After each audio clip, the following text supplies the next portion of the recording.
चेहरे बहुत भोले हैं, ये चेहरे बहुत भोले हैं। सच मानो बारूद के गोले हैं, ये चेहरे बहुत भोले हैं। कैसे पहचानोगे? सुबह का चेहरा कुछ है, दोपहर का चेहरा कुछ है, शाम का चेहरा कुछ है। आदमी गिरगिट तो 5-7 रंग बदलता है, लेकिन सुबह से शाम में आदमी तो हजारों रंग बदल लिया करता है। कौन है सच्चा दोस्त? किसे मानोगे ये मेरा दोस्त सच्चा है? जिंदगी बीत जाएगी, सच्चा दोस्त नहीं ढूंढ पाओगे। मैं पुलक सागर आपसे निवेदन करता हूं कि सच्चा दोस्त ढूंढने में समय मत गमाओ, सच्चे दोस्त बन जाओ। सच्चा दोस्त अपने आप प्राप्त हो जाएगा यदि हमारे अंदर वफादारी है, हमारे अंदर ईमानदारी है। सच्चे दोस्त बन जाओ, इससे सच्चा दोस्त अपने आप मिल जाएगा। दूसरों में मत ढूंढो, दोस्ती भीतर ढूंढने का प्रयास करो। गरीबी के दिन, फटे हाल, खाने को कुछ नहीं, इतने बुरे दिन आ गए कि एक वक्त की रोटी भी नसीब नहीं।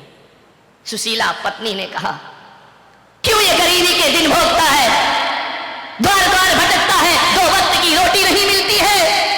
एक काम कर, जा द्वारिकाधीश के पास जाकर के अपनी गरीबी बताना। उसने कहा, तू पागल हो गई? वो मेरे बचपन का बाल सखा, उसे जाकर के गरीबी के दिन बताऊं? भूखा मर जाऊंगा, लेकिन दोस्त को जाकर के हाल नहीं दिखाऊंगा। मैं कुछ नहीं मांग सकता उससे, ये मेरी दोस्ती निस्वार्थ दोस्ती है। मैंने आज तक अपने दोस्त से कुछ मांगा नहीं, मैं कुछ भी नहीं मांगूंगा। पत्नी ने कहा, तुम्हारा दिमाग खराब है, तुम गरीब हो, वो सम्राट है। अरे चले तो जाओ, एक बार मिल तो लो, एक बार देख तो लो। पत्नी सही होगी सही सलाह देगी, पत्नी गलत होगी तो गलत। जीवन को संवारती है पत्नी, ध्यान रखना। एक सही सलाह देने वाली पत्नी मिल जाए तो मैं कहता हूं पत्नी से बड़ा दुनिया में कोई दोस्त भी नहीं हुआ करता है। यदि सही सलाह देती है, बहुत अच्छी दोस्त होती, जीवन की हमसफर होती है। पत्नी केवल भोग की वस्तु नहीं हुआ करती है, पत्नी केवल काम करने वाली नौकरानी नहीं हुआ करती है, पत्नी जीवन की परम मित्र भी हुआ करती है। और परम मित्र ऐसी होती है कि दशरथ के युद्ध में यदि पहिया गिर जाए रथ का, तो पत्नी उंगली लगा करके रथ को युद्ध के क्षेत्र से बाहर कैकेयी लेकर के आ जाती है। पत्नी भी एक मित्र होती है, ध्यान रखना। जाओ तुम द्वारिकाधीश के पास। उसने कहा, तू देख ज्यादा जिद मत कर। बोले एक काम करो। बोले क्या? मत मांगना, मिल लो। अब जाने की तो जल्दी मची, मिल लो ये शब्द बड़ा समझ में आया उसके। गया, पत्नी से बोला, देख सम्राट के दरवाजे पे जा रहा हूं। ऐसा भिखारी सा जाऊंगा क्या? देख कुछ कपड़े पड़े हैं क्या? पत्नी भीतर गई, एक मटके में एक अंगरखा रखा था, फट गया, पुराना, लेकिन मन में तो था कि कुछ तो पहन कर जाऊं। पहन के गया। कहानी मालूम है आपको, ऐसा नहीं है कि नहीं मालूम है। अंगरखा बांधा, 3 मुट्ठी चिवड़े रखे, चला दोस्त से मिलने। मांगूंगा नहीं, मन में यही सोच, मांगूंगा नहीं। मांगना तो मरने के समान हुआ करता है, मांगूंगा नहीं।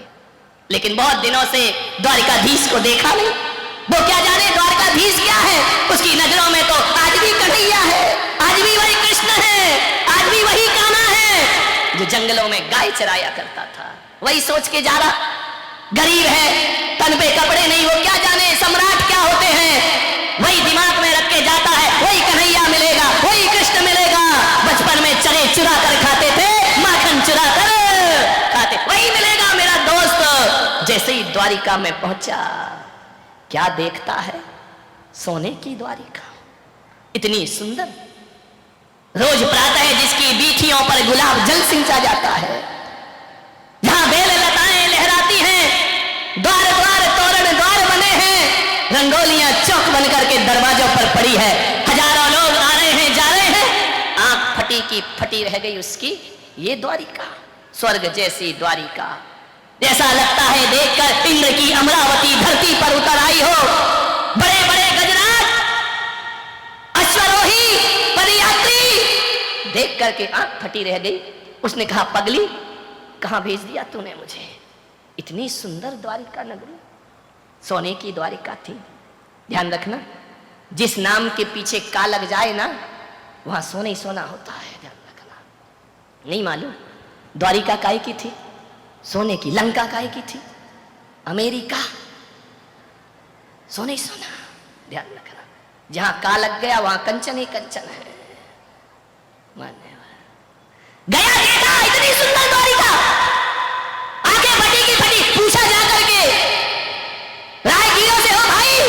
बोले चल है। बोले नहीं, इतना बता दो द्वारिकाधीश कहां रहते हैं? अरे लोगों ने कहा पागल, गांव का गवारिया, द्वारिकाधीश कहां रहते हैं? सम्राटों के महल नहीं जानता तू? महल में रहता मेरा कन्हैया जो गाय चराता था लकड़ी लेकर के, माखन चुराता था गोपियों से, वो महल में रहता है। बोले हाँ। बोले मुझे बता दो, सुबह से शाम हो गई, द्वारिकाधीश का घर बता दो मुझे। किसी ने कहा वो जो सोने का महल दिख रहा है ना, ये द्वारिकाधीश का महल है। आंखें चौंधी आ गई उसकी, द्वारिकाधीश इसमें रहते हैं। गया हारा सा। जब मित्र बहुत ज्यादा धनवान होता है ना, तो हीन भावनाएं मन में आती हैं। ये क्या पहचानेंगे मुझे, ये क्या जानेंगे मुझे, ये मुझसे बात करेंगे या नहीं करेंगे? द्वारिकाधीश का महल, द्वार पे गया, भैया द्वारिकाधीश से मिलाओ। लोगों ने चला कहां द्वारिकाधीश, पागल है क्या? शकल देख, अपनी औकात देख, बड़े पुराने चीथड़े पहना है। वो कह रहा द्वारिकाधीश से मिला दो, मेरा बाल सखा है। बोले पागल हो गया, पागल खाने में डालो इसको। द्वारिकाधीश और इसके मित्र, ये बड़े हाल कंगाल भिखारी, पागल हो गया है। कृष्ण महल में थे, द्वारिकाधीश भोजन को बैठ रहे थे। रुक्मणी ने भोजन परोसा, सत्यभामा पंखा जल रही है। कृष्ण कलश लेकर हाथों का आचमन कर रहे हैं, भोजन के लिए बैठना है। पीतांबर से हाथ पहुंच रहे हैं, खबर पहुंची कि जाओ मुझे मिलने दो। ये शब्द टकराए द्वारकाधीश के कानों में। उन्होंने कहा कौन है? सेवक गए, महाराज कोई एक भिखारी आपके दर पे आया है। भिखारी इतना जिद क्यों कर रहा है? पता नहीं महाराज, दिमाग खराब है उसका। क्या नाम है? बोले नाम तो कुछ बताता नहीं। बोले क्यों? पूछ के आओ वो कौन है और कहां से आया है। सैनिक दूसरे दौड़े आए, बोले महाराज एक भिखारी है, आंखों में कीचड़ है, पैरों में पदत्राण नहीं है, कपड़े फटे हुए हैं, एक कंगाल है, मानसिक रूप से विक्षिप्त है, अपना नाम सुदामा बताता है। सुदामा मेरा मित्र। हाथों में कलश लिए थे, कलश फेंका कृष्ण ने, भागे दौड़े दौड़े भागे द्वार की ओर, दरवाजे की ओर। अरे पागलों से वहां क्यों खड़ा कर रखा है, उसे भीतर लेकर आओ सम्मान के साथ। महाराज आप नहीं समझ रहे ये कौन है? अरे छोड़ो, कहते हैं नारायण। कृष्ण दौड़े दौड़े भागे, पीतांबर नीचे गिर गया। जाके देखा सुदामा खड़ा है। पगले देखा सुदामा ने पीतांबर वस्त्र धारण किए, मोर मुकुट धारण किए, नारायण श्री कृष्ण। राजसी के प्रासाद में द्वारिकाधीश नजरें झुका ली सुदामा ने। कृष्ण ने कहा मित्र तुम यहाँ कैसे खड़े, क्या हाल बना रखा है तूने? लिया कृष्ण ने और आलिंगन बद्ध कर लिया अपने मित्र का। मान्यवर शायद तुम्हारे रिश्तेदार भी वो प्यार नहीं दिखाएंगे जो प्यार एक दोस्त और मित्र से प्राप्त हुआ करता है। लपेट लिया आलिंगन में। संकुचित है सुदामा, क्या करे इतने बड़े सम्राट और मैं कहां का कंगाल भिखारी। हाथों का सहारा देकर कृष्ण ले गए। रुक्मणी ने देखा कौन है, इतने सम्मान से लेकर आ रहे हैं। ले जाकर के बिठाया ऊंचे आसन पर। रुक्मणी से कहा इसके पैर धो, देखो कैसे पैरों में बिमारी फट रही है, खून रिस रहा है, पागल कहीं का, पदत्राण भी नहीं पहनता है। कलश से पैर धोए। संकुचित है सुदामा। ऐसे भी कोई दोस्त होते हैं दुनिया में, ऐसे भी कोई मित्र होते हैं दुनिया में। पैरों को अपने दुपट्टे से पोंछ रहे नारायण कृष्ण, आंखों से आंसू गिरा रहे। पगले ये क्या हाल तेरा है, ये क्या परिस्थिति बना ली तूने? चल स्नान कर। स्नान कराया, गुलाब की पंखुड़ियों के जल से स्नान कराया, सुगंधित लेप लगाए। ये कैसा दीनहीन जीता है तू, मेरा मित्र होकर। कुछ नहीं बोला अभी तक सुदामा, एक शब्द भी नहीं बोला। प्रेम जहां मुखर होता है ना तो शब्द मौन हो जाया करते हैं। कुछ नहीं बोल रहा। तू इतना लजाया सा क्यों है, तू इतना संकुचित क्यों है पागल? देखना मित्र के घर इतने वर्षों के बाद तूने याद किया है मुझे। कहां था तू? कुछ नहीं बोला, मौन है। भोजन परोसा। कृष्ण ने कहा शादी कर ली? सिर हिला दिया, हाँ। अरे मित्र द्रोही, विवाह कर लिया और मुझे याद नहीं किया। एक बार तो मुझे खबर देता। मन ही मन कह रहा तुम कहां सम्राट और मैं कहां कंगाल। क्या तुम मेरे महल में, मेरे झोपड़ी में, शादी में, विवाह में आते? अच्छा एक बात बता, भाभी कैसी है? तेरे जैसी बुद्धू है या थोड़ी समझदार है? मन ही मन कह रहा यदि वो समझदार नहीं होती तो आज मैं तुम्हारे महल में आया नहीं होता। बोला कुछ नहीं। चल भोजन कर। बोल सुदामा, तू पहली बार आया है, भाभी ने क्या दिया है मेरे लिए? सम्राटों को एक भिखारिन क्या देगी? हाथ से पकड़ लिया, कमर में बंधा हुआ था दुपट्टा। कृष्ण ने कहा क्यों रे, हमसे चोरी करता है? हम चोरों के सरताज और तू हमसे चोरी कर रहा है? भूल गया कैसे माखन चुराया करते थे, कैसे मटकी फोड़ा करते थे, कैसे गोकुल में जीवन गुजारा करते थे?